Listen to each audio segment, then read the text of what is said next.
By the way, if you don't know the statistics, 84% of what chiropractors treat are back pain, neck pain, and headaches. We treat neuromusculoskeletal. And then say for you, in our office, we treat neuromusculoskeletal systems. We don't treat visceral systems. We don't see them, we don't treat them. I'm telling you, stay away from it. Would it be comfortable to say if those present, would refer out to the appropriate physician? Oh, you have to. Yeah. You want credibility and say, when we get those problems, I refer them to the proper specialist. You do not want to be talking about you treating visceral symptoms on that stand with an 8th grade educated juror that thinks of chiropractors as popping a neck. Well, popping a neck doesn't treat cancer to an 8th grade educated juror. Okay, so that's the answer. But what you want to do is get back to what you treat. So that's how you handle it, but then go back to what you treat. And if people come in for any of those problems, you send them to the proper specialist. That's how you answer that. That's called being what?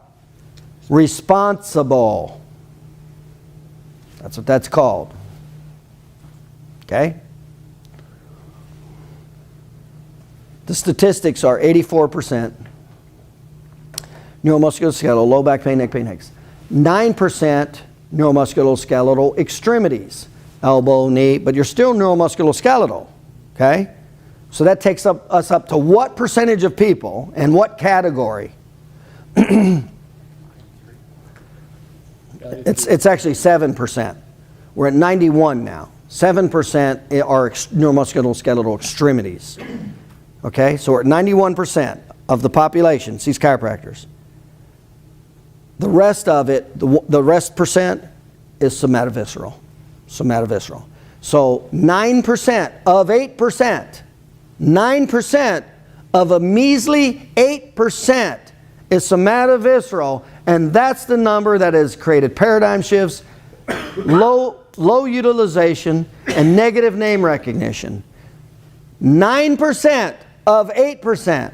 You know what number that is? In the big picture?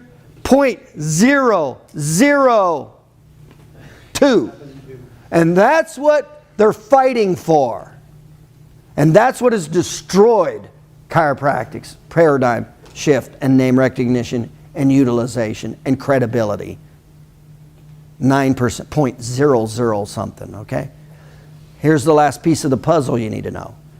Of that 9% of 8%, what percentage of them came in on their own and because they recognized chiropractic is treating that problem, asthma, allergies, bedwetting? What percent? 20%. 4 out of 5 of the patients that do get treated for asthma, allergy, bedwetting have all been educated through the patient.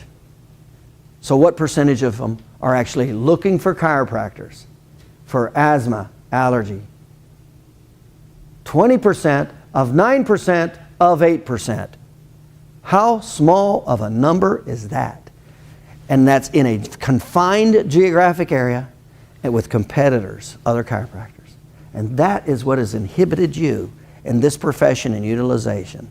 That small, piddly-ass number over 100+ years. You should be sick. And how forceful are they in supporting that? The subluxation zealots, the tick people. They're nutsos. If you're watching this, you're a nutso.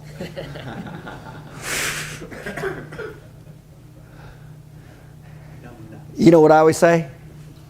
If I said to the tick people, I said, if your retirement account grew at the rate of chiropractic, 8% over 125 years, what would you have done with your financial planner? Fired them. You'd have fired them. So you don't change the path, you don't change the strategy, and you don't fire them when it's affecting your retirement account. It's called insanity. But yeah, it is. It's total insanity. And it's all because of 20% of 9% of 8%. Now you're at 0.0000004% of the population at large. You see how crazy this is? You got about as much luck almost as somebody coming in and wanting to buy a tire from you.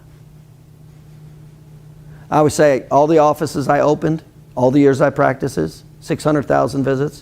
Do you know how many patients came in to have their subluxations checked or corrected? Not one. Not one. How many of you guys had patients come in and on chief complaint, they go, I want my subluxations checked. I want my subluxations corrected. Just the one that was brainwashed by another guy. One in how many years? 6. How long? 6 years. So let's hang our whole hat on such a small, piddly number to destroy the credibility of a whole and utilization of the whole profession. You see? It's a crazy profession. It's crazy.